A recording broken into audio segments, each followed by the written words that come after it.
Klen est le roi démon le plus puissant qui méprise toute l'humanité.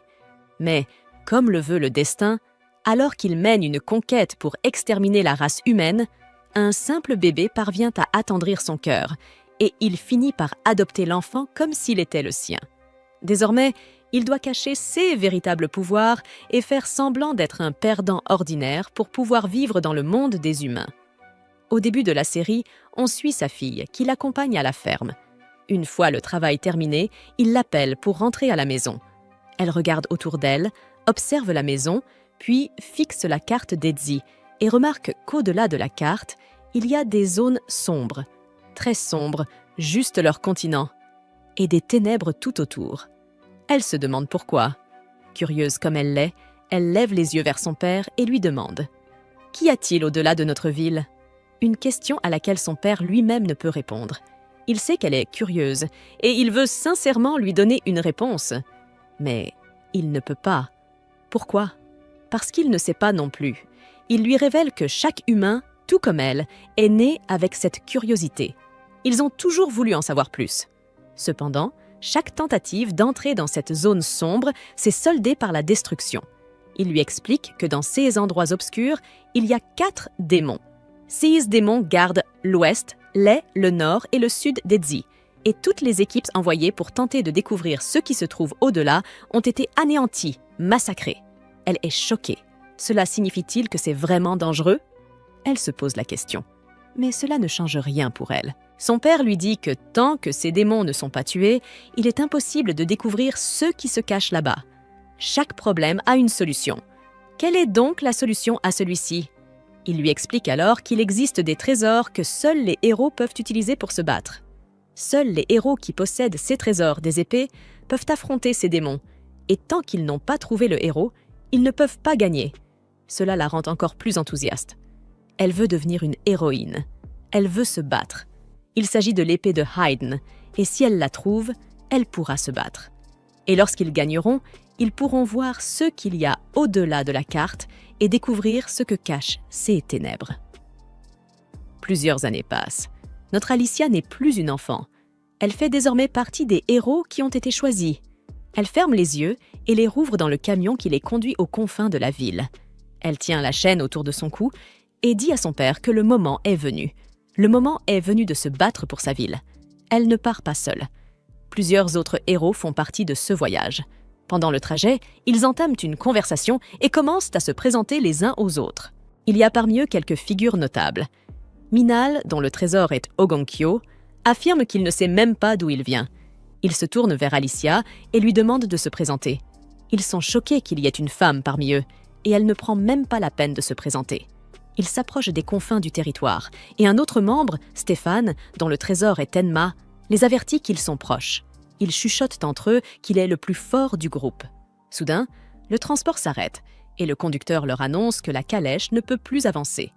Tous se préparent à descendre, mais ils n'ont même pas encore touché terre que les démons commencent déjà à les attaquer. En effet, quelques-uns d'entre eux sont tués directement depuis la calèche, et Stéphane crie à tous de sortir et de se battre. Ils sortent en masse et ils divisent leur escouade en groupes. Les archers et les lanciers entrent en action, et il dit aux autres qu'il se mettra en duo avec Alicia pour affronter les survivants.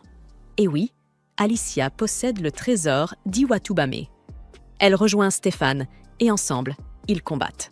Elle est forte, charismatique, mais ce qui est encore plus remarquable chez elle, c'est sa grande conscience de son environnement. Sur la montagne qui se dresse devant eux se trouve l'un des seigneurs démons. Il parle du monde du chaos.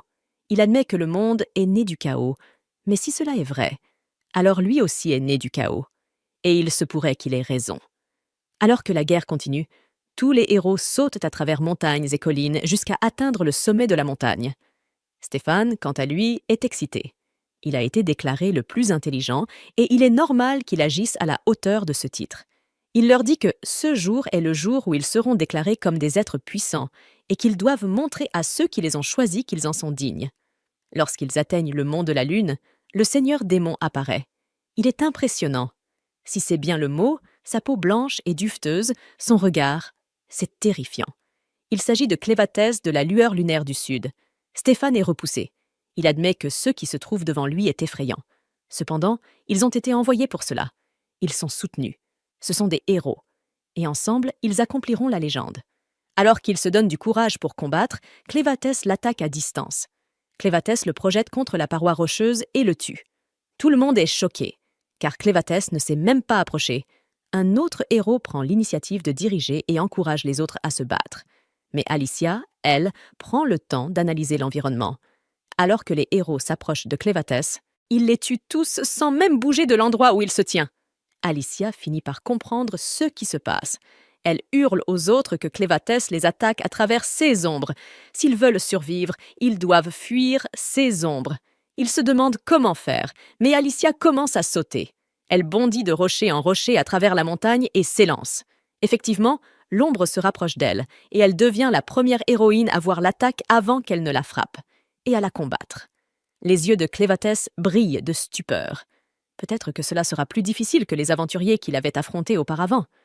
Il s'en fiche, mais cela éveille sa curiosité. Voilà donc l'humanité, la race humaine. Il n'a pas eu de contact avec les humains depuis environ 1000 ans, mais d'après ceux qu'il savait d'eux autrefois, ils étaient censés être faibles, aussi fragiles que des insectes. Mais ce qu'il voit aujourd'hui, c'est autre chose. Ils ont de la force. Ils ont une mission. Ils sont déterminés. Il ne sait pas ce qui les rend aussi forts et aussi résolus, mais pour le découvrir, il doit chercher à comprendre. Tous les héros se battent contre lui, et il les tue tous. Malheureusement, la dernière personne qu'il tue, c'est Alicia. Elle s'élève dans le ciel et ferme les yeux face à la mort. Elle s'excuse auprès de son père et lui dit qu'elle n'a pas réussi à réaliser son rêve. Eh bien, tous les rêves ne deviennent pas réalité, et malheureusement, le sien fait partie de ceux qui ne se réalisent pas. À Capital Hydalar, la ville principale du royaume de Hyden, les habitants poursuivent leur vie comme d'habitude, sans savoir qu'un danger approche. Malheureusement, Clévatès arrive. Il surgit de la montagne qui se trouve devant la ville et tout le monde est pris de panique. Mais Clévatès, lui, est simplement intrigué. Il ne s'intéresse pas à eux. Ce qu'il veut, c'est comprendre ce qu'ils préparent. Il se souvient que ceux qui ont attaqué son territoire se disaient héros, envoyés par le roi de Hyden. Son plan est donc de traverser tout ce qui se trouve entre lui et le roi, et de découvrir ce qui motive vraiment ces humains. Les villageois ont peur. Ils se mettent tous à fuir pendant que les chevaliers se mettent en ordre de bataille. Ils font appel à leurs archers et l'attaquent. Mais Clévatès ne leur répond pas. À la place, ils s'envolent de toit en toit, traversant la ville pour se rendre au palais et voir ceux qui les poussent à se battre. Les chevaliers renforcent la sécurité à la porte du palais et envoient plusieurs salves de flèches contre lui. Mais aucune ne l'atteint. Il regarde toutes leurs attaques et se détend. Ils ne sont pas aussi puissants qu'il l'imaginait. Ils restent faibles et leurs attaques ne peuvent rien contre lui. Il lance une de ses mains contre le mur et, un peu à la manière du mur de Jéricho, le mur s'effondre. Les chevaliers comprennent alors que la situation leur échappe totalement et l'un d'eux court prévenir le roi qu'un démon les a attaqués. Le roi, lui, ne semble pas surpris. Qu'un démon les attaque ne signifie qu'une seule chose, les héros ont échoué. Il se lève de son trône et marche calmement. Il n'a qu'une seule chose à protéger, la lame de Hyden, Mana Hydalar. Un autre chevalier entre pour l'informer qu'un démon est dans la ville et qu'il est inarrêtable, et que le roi doit se cacher. Mais en vérité, si le démon est inarrêtable, alors il n'y a aucune raison de fuir, car peu importe la distance, le démon le retrouvera toujours. Les chevaliers continuent de faire leur devoir, lançant des flèches et du feu contre Clévatès. Ce dernier sait bien qu'aucune de leurs attaques ne peut l'atteindre, mais malgré tout, leur ténacité est impressionnante. Il se remémore l'épée qu'Alicia avait utilisée contre lui et comment elle l'avait légèrement affecté. Cela signifie que, si les humains sont laissés tranquilles, ils peuvent devenir plus forts et le blesser. Lui n'a jamais envahi le territoire humain, mais eux désirent son territoire. C'est une raison suffisante pour qu'il les attaque. Le roi s'approche de la porte qui mène à la salle de la lame pour la protéger, mais au moment où il l'ouvre, Clévatès apparaît. En observant les ornements et tout ce qui entoure l'homme, Clévatès n'a besoin d'aucune autre preuve pour savoir qu'il s'agit du roi. Il affirme qu'il est bien le roi et s'exprime dans la langue humaine, ce qui choque profondément le souverain. Ce dernier dit qu'un démon n'est pas censé parler la langue humaine et demande comment Clévatès peut la comprendre. Le roi reconnaît alors qui est Clévatès, mais celui-ci lui déclare qu'il est le seul à pouvoir sauver l'humanité. Il a juste quelques questions à poser et les réponses que le roi donnera à CS questions détermineront si toute l'humanité sera détruite ou épargnée. Par toute l'humanité, il ne parle pas seulement du peuple de Haydn, mais aussi de celui de Dawn, Org Surada, et Bent, sa question est plutôt simple. Qui sont-ils? Quel est leur caractère? Quelle est leur force motrice? Et surtout, pourquoi le roi ne voit aucune raison de rendre des comptes à un démon? Il déclare qu'il ne répondra pas à ces questions et Clévatès ne les pose pas une seconde fois avant de lui trancher la tête.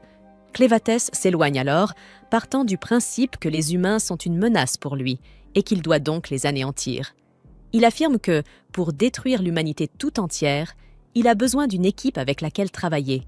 Il doit prendre son temps pour en constituer une. Alors qu'il s'éloigne, un bébé accompagné d'une mère mourante se met à pleurer bruyamment. La mère le serre contre elle avec ses dernières forces, et Clévatès entend ses pleurs et s'approche. En voyant qu'il s'agit d'un bébé humain, il ne s'en soucie guère. Cependant, la mère lui parle. Elle le supplie de sauver l'enfant. Cela le choque. Ne voit-elle pas à qui elle s'adresse? Elle implore la véritable source de leur malheur. Il lui rappelle qu'il est venu pour anéantir l'humanité, et que si elle veut trouver un responsable pour la mort de l'enfant, elle n'a qu'à le blâmer d'être né humain. La femme mourante prend la parole pour se défendre. Elle insiste sur le fait qu'un enfant n'a pas la possibilité de choisir ce qu'il souhaite être à la naissance. Cela lui est égal. Il lui dit cependant que, si elle veut qu'il sauve l'enfant, elle doit lui prouver pourquoi il devrait le faire. Elle lui rappelle qu'elle est en train de mourir. Elle ne peut pas lui prouver que cela en vaut la peine. Cependant, elle est certaine que l'enfant prouvera sa valeur lorsqu'il sera grand. Sur ces mots, elle rend l'âme. Il ramasse l'enfant. Il n'est pas convaincu, mais puisqu'elle affirme que l'enfant prouvera sa valeur et qu'il ne lui faut pas beaucoup de temps pour observer la croissance d'un humain, il décide de le surveiller et de voir ce qu'il deviendra. Pendant ce temps, dans ce royaume immense, il existe 5 races humaines dans ce monde. Il y a les Dun, qui sont les plus nombreux, les Orgites, très courageux, avec des cornes sur la tête. Viennent ensuite les Slaydins, fondamentalement introvertis, qui n'aiment pas communiquer avec les autres races. Puis les Benti, qui ressemblent fortement à des bandits démoniaques, mais sont extrêmement puissants. Enfin, les Haydniens, qui ressemblent beaucoup aux humains et représentent la plus petite des 5 races. Comme on peut s'y attendre, ils sont aussi la race la plus sage, avec la capacité de fabriquer des armes à partir d'arcanocytes. Cependant, seule la famille royale détient la technique secrète permettant de le faire, puisque leur sagesse est tout ce qu'ils ont à offrir. Ils avaient vendu ces armes à la race des Dun. Ces transactions ont fini par entraîner les 2 races dans des aventures de développement d'intrigues communes, donnant naissance à des métis. Même avec cela, il reste très peu de véritables Haydniens de sang pur. En dehors de l'immense royaume qu'habite CS race, il existe des bêtes sombres à l'apparence sauvage, avec 9 queues, semblables à Kurama dans Naruto. Pendant ce temps, quelque part dans les profondeurs des montagnes Luna, l'immense bête à 9 queues, Clévatès, repousse quelques créatures plus petites qui s'apprêtaient à dévorer le bébé. Effrayé, le bébé se met à pleurer, et Clévatès s'inquiète que l'enfant atteigne bientôt sa date de péremption. Il s'enroule autour de lui et se demande comment faire taire cette petite bouche criarde. Un instant, il pose le bout d'une de ses griffes sur la tête du bébé, qui s'endort aussitôt. En regardant le bébé, Clévatès imagine qu'il ne tardera pas à lâcher une bombe fécale. Comme prévu, peu de temps après, l'enfant se réveille et recommence à pleurer. Cela l'agace profondément, mais il prend le bébé et part à la recherche d'une solution. La seule solution qu'il trouve est de jeter l'enfant dans un puits. Calme-toi. Ce n'est pas le genre de puits auquel tu penses. Il est simplement rempli d'insectes. Eh bien, pas des insectes dangereux, mais ceux qui se nourrissent de déjections. Pendant que les insectes savourent leur repas, Clévatès révèle sa croyance stupide selon laquelle les humains grandissent en quelques nuits. Il se rappelle l'endroit où il avait trouvé l'enfant, mais il n'a absolument aucune idée de qui il estimate. Il blâme sa bonté pour être revenu sur ses pas afin de ramasser l'enfant, mais assez de regrets. Que devrait-il faire avec cet enfant? Heureusement, sa fierté en tant que seigneur des bêtes sombres l'empêche de penser à l'abandonner, et il est déterminé à l'élever. Cependant, il ne peut pas le faire seul, car l'enfant doit se nourrir, et il ne sait absolument rien du fonctionnement des humains. En observant les corps sans vie qu'il venait tout juste d'acquérir, il choisit une femme nommée Alicia pour la ramener à la vie. Apparemment, son père avait été tué par des bêtes sombres, et dans une passion vengeresse mal dirigée, elle avait conduit une armée pour attaquer le seigneur des bêtes sombres. Cela n'a abouti qu'à des larmes. Toutefois, elle a heureusement une seconde chance de vivre.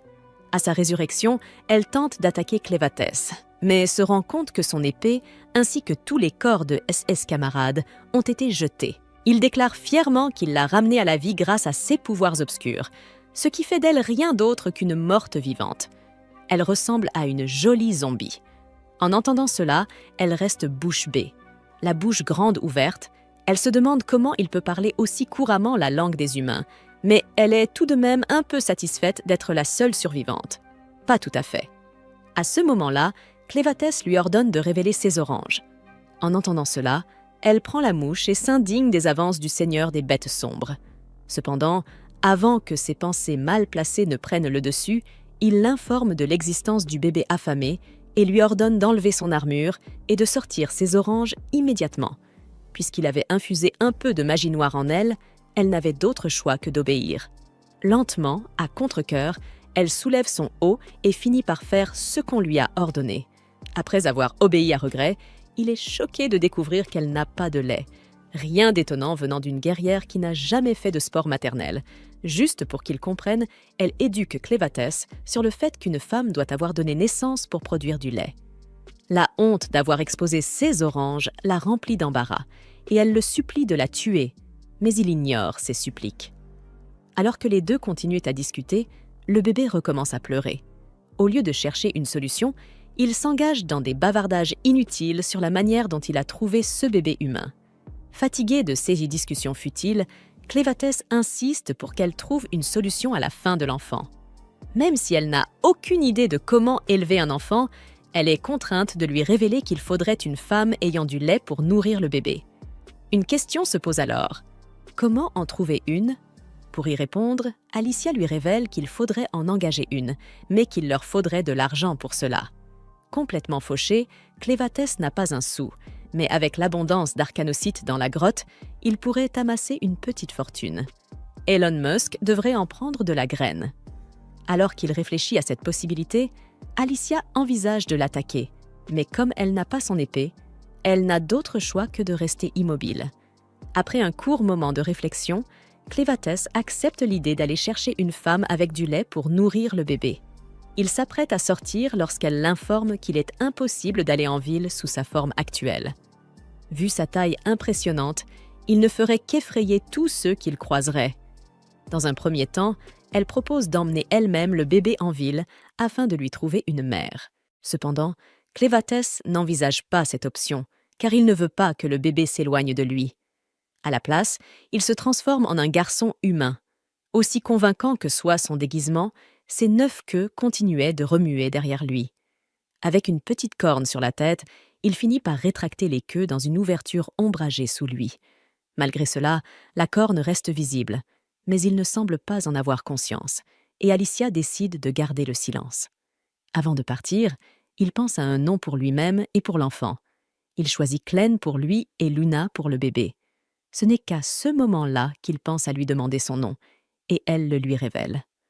Ensuite, il se dirige vers une petite rivière. À leur arrivée, Alicia prend la responsabilité de laver le bébé. Pendant qu'elle s'en occupe, elle est interrompue par Clène, mais elle continue, jusqu'à recevoir un peu d'urine en plein visage comme récompense. Clène critique à peu près tout ce qu'elle fait, comme une belle-mère agaçante. De la manière dont elle lave le bébé, à la façon dont elle l'enveloppe, en passant par les zones qu'elle devrait mieux nettoyer. Après avoir nettoyé le bébé, il est tout excité. Cependant, Clène affirme que les insectes mangeurs de crottes faisaient un meilleur travail de nettoyage qu'Alicia. Les deux arrivent au campement d'Alicia et le trouvent vide. Mais elle lui révèle qu'ils avaient entreposé tous leurs objets de valeur dans un autre endroit. Avant qu'ils ne s'y rendent, Clène lui ordonne de prendre un bain, car elle empestait comme une candidate au record Guinness du plus grand nombre de jours sans se laver. Il lui tend aussi les vêtements ayant servi à envelopper le bébé pour les laver, et pendant qu'elle le fait, elle découvre qu'il porte l'emblème de la famille royale idonienne. Immédiatement, Elle comprend que cet enfant est un membre de la royauté. Pendant ce temps, dans les décombres du château, un soldat accourt à la recherche de survivants, mais reste stupéfait face à l'étendue des dégâts causés par le Seigneur des Ténèbres. Cette vision lui rappelle le plan de la princesse héritière qui avait tenté de fuir le royaume avec son enfant avant le carnage. Il blâme la folie du roi pour la destruction du royaume, mais garde l'espoir de trouver au moins un survivant. D'un autre côté, le général Drell et certains de ses hommes observent ce qu'il reste du royaume des Aïdeniens. Il ordonne à l'un de ses soldats d'informer l'empereur de la situation, avertissant que s'ils n'agissent pas rapidement pour s'emparer des terres ideniennes, une autre race le fera. Sa principale motivation à prendre Hayden réside dans le secret de la fabrication de l'arcanocyte que seule la famille royale idenienne détient. Alors qu'il retourne rassembler ses troupes, il donne l'instruction à son second, Ménard, de chercher d'éventuels survivants de sang royal et de s'assurer de les lui ramener. Ailleurs, Alicia confronte Clène avec le tissu marqué de l'emblème et l'accuse d'avoir kidnappé un enfant de sang royal. En entendant cela, Clène est aussi surpris que choqué. Il révèle qu'il a reçu l'enfant de quelqu'un qui avait exactement la même apparence humaine que celle qu'il a choisie. Même si Alicia est persuadée qu'il ment, il la fait taire sans ménagement et lui révèle qu'il avait tué le roi parce que ce dernier l'avait attaqué en premier. Cependant, il s'attend à ce que beaucoup de personnes cherchent à retrouver l'enfant pour s'emparer du secret de l'arcanocyte. Ravi d'apprendre que l'enfant est de sang royal, il est déterminé à en faire un roi, espérant ainsi pouvoir dicter les choses dans l'ombre. Le fait qu'il considère l'enfant comme son serviteur effraie Alicia, qui l'observe avec appréhension. En entendant cela, elle se demande si elle n'a pas empiré la situation en révélant l'identité de l'enfant. Pendant ce temps, Clène insiste pour qu'il se dépêche de trouver une femme ayant du lait, afin de remplir le ventre de l'enfant. Alors qu'ils partent, Alicia essaie de se rassurer en se disant qu'il serait impossible que les humains acceptent Clène avec la corne qu'il a sur la tête. Cependant, elle oublie que les Orgites ont bien qu'elle soit convaincue que les humains finiront par découvrir qui est Clène et déjoueront ses plans avant même qu'ils ne commencent. D'un autre côté, elle a pris conscience de l'obsession que Clène nourrit pour Luna, et elle croit que la mort ou la disparition de Luna pourrait entraîner la ruine de toute la race humaine. Avec cela en tête, elle fait de sa nouvelle mission de s'assurer qu'aucun mal n'arrive à Luna. En chemin, quelques bandits attaquent et frappent Clène à la tête. Au début, quand Alicia réalise qu'il ne s'agit que de bandits, elle pense qu'ils seront une proie facile pour le puissant seigneur des bêtes sombres. Malheureusement, Clène tombe au sol après avoir été frappée et commence même à saigner abondamment. En voyant cela, Alicia hurle comme une petite fille, puis elle reçoit un coup à l'arrière de la tête, ce qui la fait perdre connaissance. Elle est choquée que, malgré la puissance obscure de Clévatès en elle, elle soit aussi faible. Un peu plus tard, Alicia se réveille avec la sensation d'être entourée de ses soldats en route pour attaquer Clévatès. Avant qu'elle ne se laisse aller à rêver, Glenn ordonne à la folle de se réveiller. À ce moment-là, elle revient à la réalité. Ils ont été capturés par les bandits, mais Glenn lui annonce cela avec un sourire aux lèvres. Alicia se demande comment ce gamin peut rester aussi calme dans une situation pareille, mais il lui répond simplement qu'il n'y a pas de quoi s'inquiéter. Luna va bien, même si elle pleurait encore à l'instant. Toujours confuse, Alicia lui demande comment Clévatis a pu tomber ainsi après un seul coup. Le garçon avoue que cela l'a surpris lui aussi. Il ne s'attendait pas à ce que ce corps maigre, à la peau si fine, soit aussi fragile. Puis Alicia veut savoir pourquoi Clène ne s'échappe pas simplement. Il explique que maintenant qu'il est humain, il doit cacher sa véritable nature jusqu'à ce que Luna monte sur le trône. Et puis, il veut découvrir par lui-même cette facette du monde des humains. Apparemment, tous ceux qui se trouvent dans cette charrette ont été enlevés, tout comme eux, et le garçon est bien décidé à comprendre pourquoi. Alicia lui dit que les hommes qui les ont attaqués sont des bandits des montagnes, et que puisque les prisonniers sont encore en vie, c'est probablement pour les vendre comme esclaves. Clène demande à quel point ces bandits sont forts.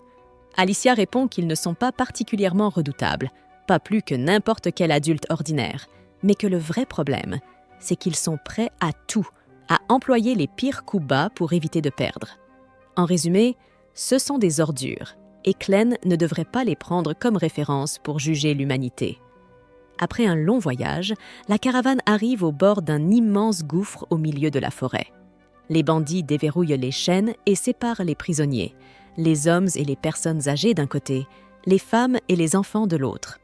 Soudain, l'un des prisonniers tente de s'enfuir, mais un bandit lui lance un couteau dans le dos, mettant fin à sa tentative sur le champ. Une fois cela fait, ceux qui semblent être leurs chefs s'avancent et annoncent qu'ils sont les corbeaux et que quiconque sort des rangs sera éliminé sans sommation.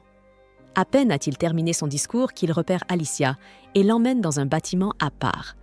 Devant la porte d'une autre maison, une femme ordonne à Clem d'entrer. Lorsqu'elle remarque un bébé dans les bras du garçon, elle appelle une fille nommée Nell. Pauvre Nell, toujours aussi maladroite, entre précipitamment et tombe par terre. Elle s'excuse aussitôt auprès de Donna Carm, mais la femme l'ignore et lui dit de s'occuper à la fois du bébé et du garçon. En posant les yeux sur Luna, Nell ne peut s'empêcher d'être charmée. Au fond du gouffre, sous une épaisse couche d'eau, repose une épée magique, et peut-être aussi d'autres créatures tapies dans ce monde submergé. Pendant ce temps, le bandit emmène Alicia auprès d'un homme nommé Vrocko. À peine est-il appelé par ce nom qu'il corrige son interlocuteur. Désormais, il ne veut être appelé que le boss. Zazak est mort depuis longtemps, c'est donc lui qui commande à présent. Un autre bandit se plaint qu'il a pris cette décision tout seul, mais Vrocko leur assure qu'il saura convaincre tous ceux qui ne sont pas d'accord, grâce à son petit monstre préféré Betty. Lorsque Alicia aperçoit la créature de ses propres yeux, un terrible troll venu de l'Ouest, elle ne peut s'empêcher de se demander comment quelqu'un a pu dompter un monstre pareil. Vrocko attrape le sac qu'Alicia portait et découvre qu'il contient des minerais de la montagne de la Lune, un lieu protégé par Cliftes. Le chef se souvient alors de cette histoire récente. Le roi d'Aiden avait confié des regalias à 13 héros et les avait envoyés vaincre le grand roi des bêtes noires. Mais apparemment, ils ont échoué. Il se disait même que l'un des héros était une femme. Vrocko fait remarquer que du minerai magique aussi pur n'apparaît jamais près des humains, laissant entendre qu'Alicia en sait beaucoup plus qu'elle ne le montre. Il commente aussi sa carrure impressionnante. Elle ne s'est même pas urinée dessus en voyant Betty. Il en déduit qu'elle est peut-être vraiment l'un des héros envoyés à la montagne de la Lune. Au passage, il mentionne que la cité de Hydrate a été détruite par Clevetes, ce qui, du point de vue des corbeaux, est une excellente nouvelle. Sur ces mots, Vrocko dégaine son arme et la pointe vers Alicia. Elle reste figée, choquée à la vue de la lame rougeâtre. Vrocko confirme que c'est de l'acier royal, du monohydrite, que seule la famille royale peut forger. Plus le rouge est intense, plus le métal est pur. Cependant, il admet que son arme est fausse. Après tout, leur commerce ne se limite pas aux êtres humains. Les épées magiques rapportent une fortune, et les idiots qui les achètent ne voient jamais la différence. De toute façon, d'après ce qu'il a entendu, tous les membres de la famille royale sont morts dans le château lors de l'attaque des bêtes. Alors, s'il n'y a plus de monohydrite depuis la chute d'Hydrate, la valeur de ces armes magiques va exploser, tout comme les regalias et les lames pures forgées par les anciens rois. Si les choses continuent ainsi, Vrocko et ses corbeaux deviendront immensément riches. Et comme si cela ne suffisait pas, ils ont trouvé comment stocker les regalias. Une technique complexe qui ne peut se faire que de deux façons. Être reconnu comme héros par le roi, ou bien prendre le regalia à un héros. Évidemment, le volume est bien plus simple. Surtout que la plupart de ces guerriers choisis meurent dans les guerres au pays des bêtes. Certes, c'est difficile d'atteindre ces contrées dangereuses. Mais c'est précisément pour cela que le ciel vient d'envoyer une héroïne au corbeau, à ce moment le plus opportun. Vrocko demande ce qu'est devenu le regalia d'Alicia, mais elle ne répond rien. Il insiste, affirmant qu'elle a dû le laisser tomber en fuyant Clem, tout comme les 12 autres sans doute. Quoi qu'il en soit, le chef ordonne à Dagarn et Satchai de l'emmener demain pour récupérer son regalia. Dagarn demande si, étant donné qu'elle est vraiment une héroïne, elle ne devrait pas y aller elle-même. Vrocko maudit le chauve, expliquant qu'Alicia connaît l'emplacement des 13 armes, et tant qu'elle ne les a pas toutes rapportées au corbeau, elle ne peut pas être tuée. Enfin, il leur dit de partir avec la fille, et que si elle résiste, ils peuvent l'épuiser comme bon leur semble. Les sbires, ravis à cette idée, traînent Alicia dehors, lui promettant de bien s'occuper d'elle. Pendant ce temps, Clem est coincé à travailler dans une taverne remplie de bandits ivres. Dans un coin près de la cheminée, Nell allaite Luna, son tout premier travail en tant que nourrice. Lorsqu'un client entre en criant pour qu'on lui apporte plus à boire, Nell laisse Luna derrière elle pour aller servir, constamment maltraitée et rabaissée par tout le monde. Un autre client demande à Clem de lui apporter plus de viande. Alors le garçon fait le tour de la salle, servant tous ceux qui montrent un intérêt pour la nourriture. Le client qui draguait Carm commente que ce gamin est une vraie trouvaille, obéissant et tout, mais la femme avoue que ce garçon lui donne la chair de poule. Avec ses cornes, il a probablement du sang d'orque, mais sa peau est blanche comme la neige et ses yeux sont vraiment étranges. Pendant ce temps, Nell transporte d'autres boissons dans la salle, quand un client étend volontairement sa jambe sur son passage, la faisant trébucher et briser les cruches. Comme si cela ne suffisait pas, les hommes à l'origine de la farce la blâment et la traitent encore plus durement, tandis que Clem regarde froidement les deux hommes traîner la jeune fille dehors. En entendant les autres clients parler, Clem comprend que Père va rendre la vie de Nell encore plus misérable. Et en effet, dehors, les hommes frappent le postérieur de la jeune fille pour la punir. Quand ils en ont fini avec elle, ils la laissent derrière eux. Malgré ce qu'elle vient de subir, elle ravale ses larmes et retourne voir Luna. Pendant ce temps, les deux hommes rentrent dans la taverne en se moquant de Nell, disant qu'elle est aussi laide qu'une vache. Soudain, les deux hommes commencent à chanceler, crachent du sang, s'effondrent, puis sont engloutis par l'ombre de Clem. Une fois cela fait, la bête félicite la nourrice pour sa magnifique poitrine et lui propose de discuter un peu. Plus tard, alors que Nell allaite Luna, on lui demande de parler de son passé. Elle avoue qu'elle fait en réalité partie de cette bande de voleurs. Elle est née ici et a toujours été une corbeau. Nell n'a jamais connu son père. Elle avait une mère, mais ne l'a jamais vue que de dos. Elle ne se souvient même plus de son visage. Vu la manière dont sa mère était traitée, elle devait sans doute être esclave, elle aussi. Et Nell assistait souvent de loin aux choses horribles qu'on lui faisait subir. Sa mère a disparu lorsqu'elle avait 12 ans, et la jeune fille n'a jamais su ce qui lui était arrivé. Tout. Ce que Nell sait, c'est qu'après ça, toute la violence s'est abattue sur elle. Elle a été battue si violemment qu'elle a perdu presque toutes ses dents. Aujourd'hui, elle n'entend plus que d'une oreille. Ce n'est qu'à ce moment-là qu'elle a compris combien sa mère l'avait protégée. Et à quel prix? Dès lors, Nell a vécu comme un animal. Les choses se sont un peu améliorées lorsque Madame Carm est arrivée et lui a donné des conseils sur comment survivre auprès des hommes. Leur accorder juste assez d'attention pour les satisfaire, afin qu'ils la laissent tranquille. Bien sûr, Nell sait qu'elle ne sera jamais comme Madame Carm, mais sa vie est bien meilleure qu'avant, et elle a trouvé une manière d'être utile. Elle produit beaucoup de lait, alors elle peut toujours nourrir les petits. Clem avait entendu dire que seules les femmes ayant accouché peuvent produire du lait, alors il lui demande où est son bébé. À cela, Nell baisse la tête et explique que son enfant est né mort. Elle sentait le bébé bouger en elle, mais lorsqu'il est né, il n'a pas crié, et Nell se blâme encore pour cela. Quand elle a senti ce petit corps devenir froid, tout son monde s'est écroulé. Honnêtement, elle n'aurait pas eu le moindre regret à mourir sur le champ. Au moins, elle aurait pu retrouver son fils dans l'au-delà. Mais lorsqu'elle a repris connaissance, Nell a senti quelque chose de chaud sur elle. En rouvrant les yeux, elle a découvert un bébé, âgé d'environ 6 mois, accroché à son sein, un enfant qu'elle n'avait jamais vu auparavant. Le petit garçon avait désespérément besoin de lait, et en voyant ce besoin, Nell a décidé de s'accrocher, ne serait-ce que pour le réconforter. Un autre jour, un autre enfant est apparu. Mais d'où il venait et où ils sont repartis, Nell n'en a aucune idée. Par la suite, Nell a dû donner naissance à un deuxième, puis un troisième enfant mort-né. Même ainsi, Nell devait continuer. Il y avait encore des enfants comme Luna qui avaient besoin de son lait. Elle voulait offrir à ses bébés une chance d'être heureux, puisque le sien n'avait jamais eu cette opportunité. Après avoir entendu tout cela, Clem tend la main et lui dit qu'il veut l'engager comme nourrice de Luna, même s'il ne fait pas confiance aux gens. Il voit une véritable bonté en elle, et plus important encore, Luna l'apprécie clairement. Alors Clem lui fait une proposition finale. Soit elle vient avec lui et nourrit Luna, soit elle reste ici à servir de punching ball au corbeau pour le reste de sa vie. Face à cela, Nell admet que la tentation est grande, mais elle doit refuser. Clem est encore un esclave, et elle doit s'occuper des enfants à venir. Du côté d'Alicia, en route vers la montagne de la Lune, Elle est portée jusqu'à un pont par Dagarn et Sachaï. Avant même qu'elle n'envisage de sauter, ils la préviennent. Si elle le fait, elle n'atterrira pas dans le lac.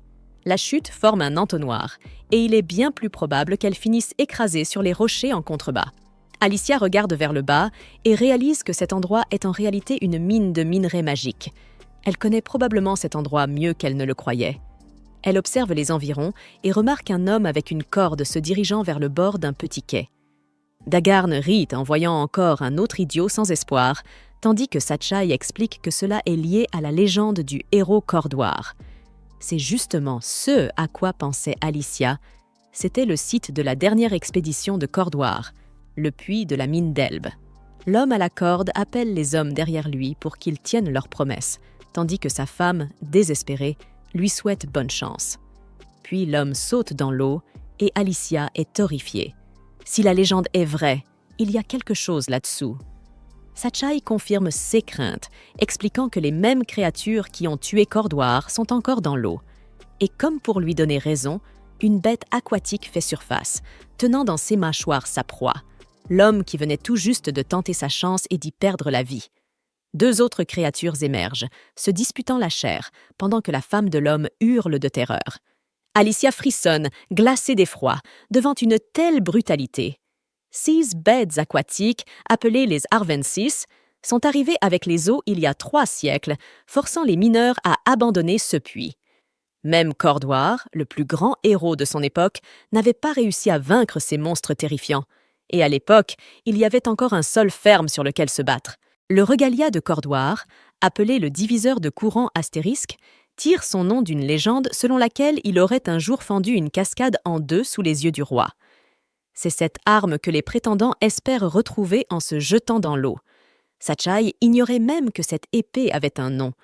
Il demande alors si l'arme d'Alicia en a un aussi, mais elle refuse de révéler son nom à un vaurien comme lui. D'après elle, même s'ils avaient promis la liberté à l'homme qui a sauté dans le puits, il n'y avait même pas de corde pour remonter. Autrement dit, personne n'avait jamais eu l'intention de le laisser vivre. Une ruse digne de misérables bons à rien comme les corbeaux. En entendant cela, Dagarn fait remarquer qu'Alicia ne semble pas avoir bien saisi sa situation actuelle. 6 mains sont liées, de lourdes boules de fer enchaînées à ses pieds, et elle se tient sur un pont de cordes instable. Et de l'autre côté du pont, une foule d'hommes impatients de faire hurler la demoiselle comme un cochon. À ce moment-là, le plus dérangé d'entre eux ne tient plus en place et bondit sur sa proie, faisant dangereusement tanguer le pont. Sachaï hurle à Pitot de faire attention, mais, étant aveugle, le fou lui répond simplement qu'il n'a pas peur du vide. En fait, il peut percevoir énormément de choses par l'odorat et l'ouïe. Il suit chacun des mouvements de la fille. L'odeur d'une femme, les battements de son cœur, tout cela lui indique qu'elle est tendue, et cela l'excite encore plus. Pour commencer, Pitot prévoit de découper les vêtements d'Alicia et de l'exhiber nue devant tout le monde. Mais à ce moment précis, l'héroïne prend la parole. Qui aurait cru qu'un jour, je serais reconnaissante envers ma malédiction? Sur ces mots, elle se démet les épaules pour ramener ses bras vers l'avant et attaque Pitot. Dans le chaos, ses couteaux tranchent accidentellement l'une des cordes du pont, entraînant leur chute à tous les 2. Et comme l'avait prévenu Dagarn, ils ne tombent pas dans l'eau. À la place, ils s'écrasent sur les rochers en contrebas, leur corps. Lorsque les sbires du corbeau virent la femme effondrée sur le sol, la panique s'empara d'eux. Ils se demandèrent s'ils devaient descendre et cacher son corps, car si Vrocco découvrait qu'elle était morte, il serait vraiment condamné. Pendant ce temps, les yeux d'Alicia roulèrent vers l'arrière avant de se rouvrir dans un battement de paupières. Elle reprenait connaissance. Elle était belle et bien en vie, mais elle ne sentait plus son corps à partir du cou. Peut-être que ses os s'étaient transformés en poussière. Et en plus de ça, elle avait perdu beaucoup trop de sang. Mais aussi critique que soit sa situation, ce n'était pas le moment de se laisser aller à la réflexion. Les voyous pouvaient surgir d'une seconde à l'autre. Soudain, le sang de la femme pas si morte commença à bouger de lui-même, tourbillonnant jusqu'à former l'image de Clévatès au-dessus de son corps. Par l'intermédiaire de cette illusion, la bête se moqua d'elle pour s'être retrouvée dans un état aussi pathétique. Alicia lui demanda pourquoi il avait l'apparence d'un bébé, et le monstre répondit que sa forme dépendait de la quantité de sang magique. le seul élément qui la maintenait encore en vie. Si tout ce sang venait à quitter son corps, ce serait fini pour elle. Pour l'instant, tant qu'elle restait utile, Clévatès continuerait de lui réinjecter ce sang magique, autant de fois qu'il le faudrait. Avec ce sang revenu en elle, l'héroïne pouvait se régénérer instantanément, sauf en sas de perte totale d'un membre. Astérisque, astérisque. Alicia Preston, astérisque, astérisque. Alors pourquoi ne pas l'aider à se rétablir tout de suite? Puisque lui aussi avait besoin d'elle, Clévatès profita de l'occasion pour poser sa propre question.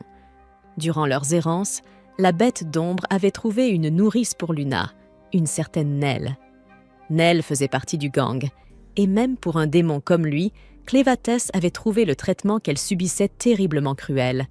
Il avait pensé qu'elle saisirait la première occasion pour fuir, mais elle avait simplement refusé. Clévatès voulait comprendre pourquoi. Alicia devina que Nell considérait Cline comme un esclave de plus. Et puis, un gang comme celui-là ne laisserait jamais partir quelqu'un vivant. Il la traquerait jusqu'aux confins du monde pour se venger. En d'autres termes, Nell ne croyait tout simplement pas à une possibilité d'évasion.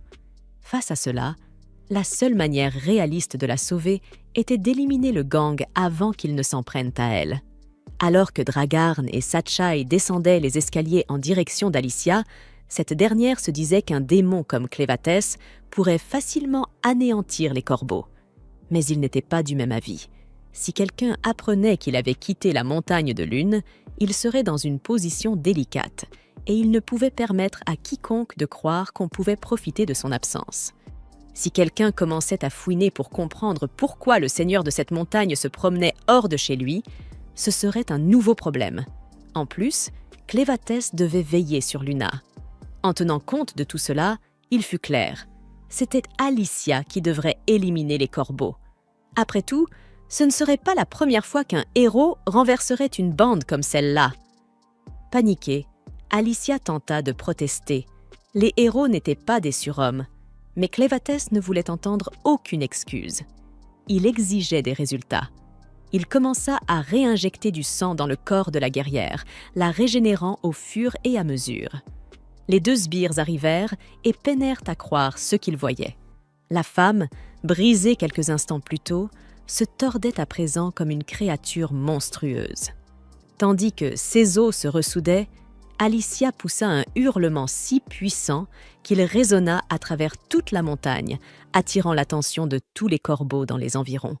Chaque fois qu'un os se remettait en place, une douleur fulgurante traversait son corps. Et alors que de plus en plus de voyous envahissaient la pièce, une terreur viscérale les saisit à la vue de cette scène grotesque. Pourtant, bien qu'elle soit une héroïne, ils étaient bien trop nombreux. Ils feraient tout pour la forcer à les mener jusqu'aux 13 régalias. L'un d'eux bondit le premier, lui entaillant le bras gauche avec une épée.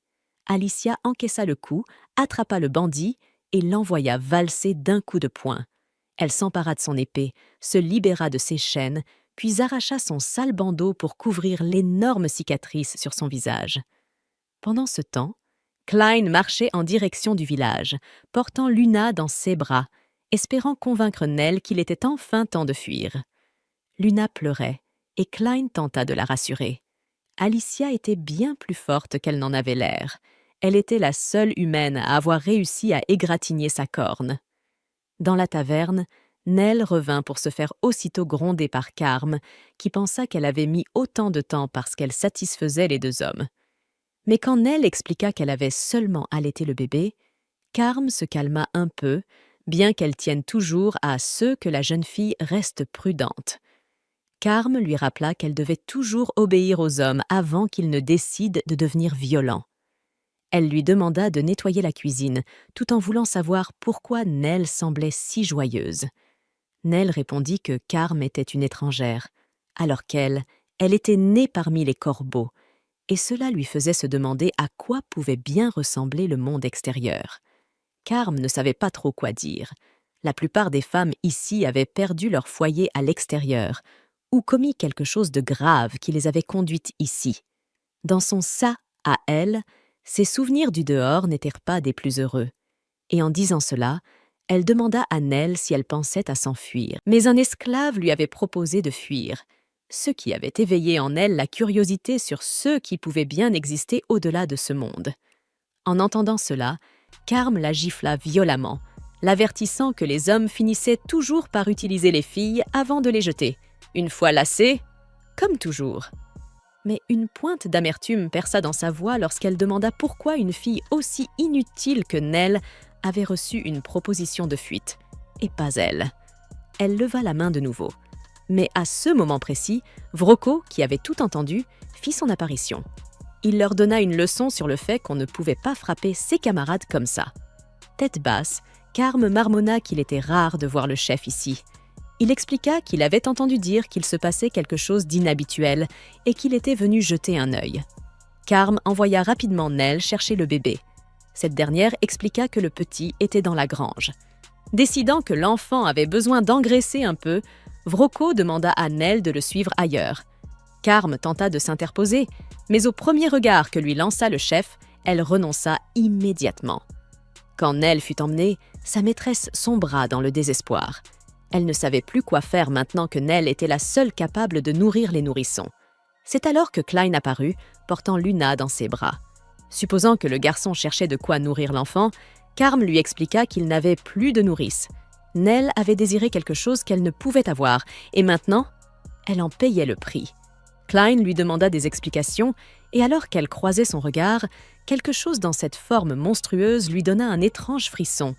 Quant à Nell, elle fut emmenée dans un endroit souterrain qu'elle n'avait jamais vu auparavant, malgré le fait qu'elle soit née ici. Vrocko lui expliqua que c'était autrefois une mine de minerais magiques, ce qui expliquait les petites tunnels un peu partout. Selon lui, le carburant des lampes utilisées par tous était un mélange d'huile et d'un insecte particulier fondu avec le minerai magique.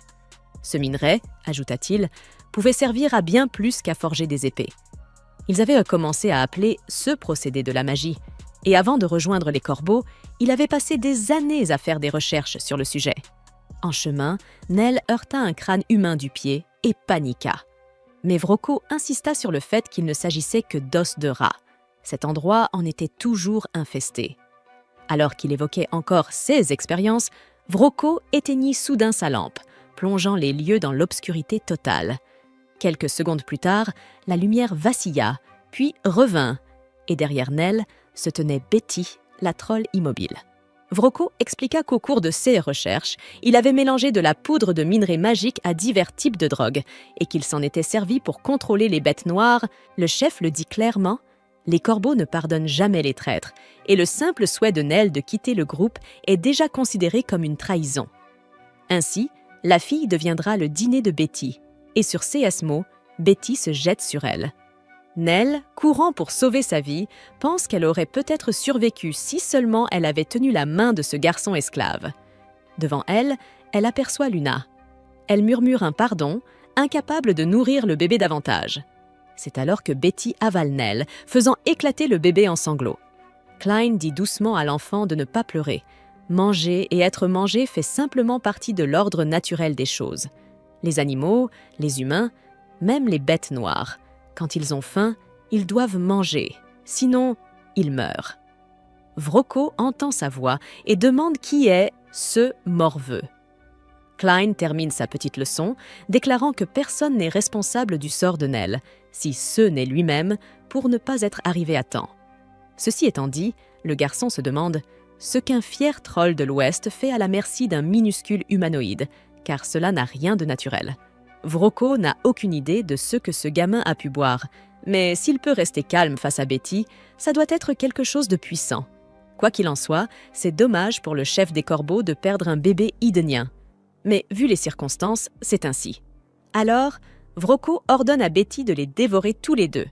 Pourtant, la troll se met à agir bizarrement, jusqu'à ce qu'elle vomisse soudainement Nell, son corps brisé et mutilé. Cline remarque que la peur de Betty était si grande qu'elle a dû tout recracher. Voyant que Nell respire encore, le garçon neutralise l'acide gastrique et place Luna à côté de sa nourrice, demandant au bébé de rester à ses côtés jusqu'à son dernier souffle. Sur CE, le grand roi des bêtes noires utilise une corne faite d'ombre pour emporter Nell et Luna au loin. Vroko accuse Klein d'être un utilisateur de magie, mais le garçon prétend ne même pas savoir ce que c'est. Vroko insiste. Peut-être que la magie est une découverte récente, mais il n'est pas idiot. En réalité, c'est sa génération qui a inventé les fondations de la sorcellerie. Et justement, il décide de donner aux morveux une petite leçon. Il sort de sa poche une poudre faite de minerais magiques, de diverses herbes et de larves écrasées d'une mouche parasite. Ces larves, explique-t-il, détruisent la capacité de pensée de l'hôte.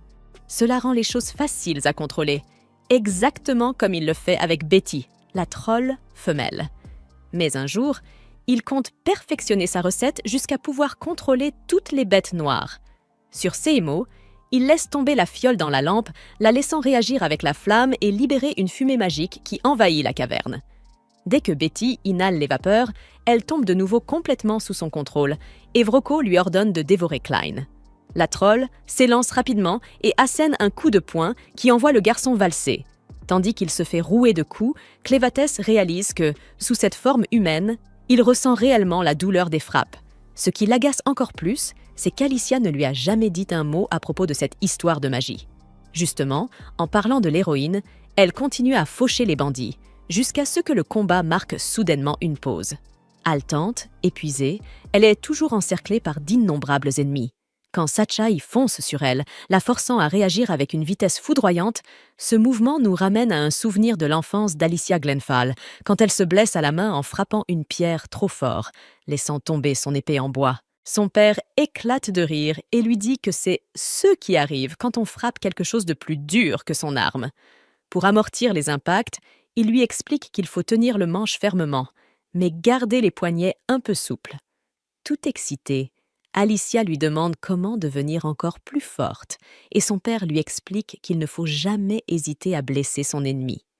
Utiliser n'importe quelle technique nécessaire, et ne jamais hésiter à ressentir la douleur, car l'hésitation rend le corps rigide, et cette raideur affaiblit et ralentit l'attaque. Une fois toute cette raideur dissipée, Alicia deviendra bien plus puissante. Mais par-dessus tout, la chose la plus importante, c'est de faire confiance à son épée et à la force qu'elle met dans chaque coup. Ayant gravé les paroles de son père dans son cœur, Glenfall a déjà mis à terre 8 adversaires. Satchai commence à se demander si cette femme est vraiment humaine, tandis que Dagarn, voyant qu'il ne peut pas gagner par la technique, choisit la force brute. Il lui assène un coup de marteau si puissant qu'il brise son épée en deux et l'envoie s'écraser au sol. Agacée par la mauvaise qualité de sa lame, Alicia jette ce qu'il en reste et se relève comme si elle avait simplement trébuché, laissant les hommes autour d'elle encore plus stupéfaits par sa vitalité. Sachant qu'elle a besoin d'une meilleure épée, Glenfall se met à courir, tentant de semer la bande.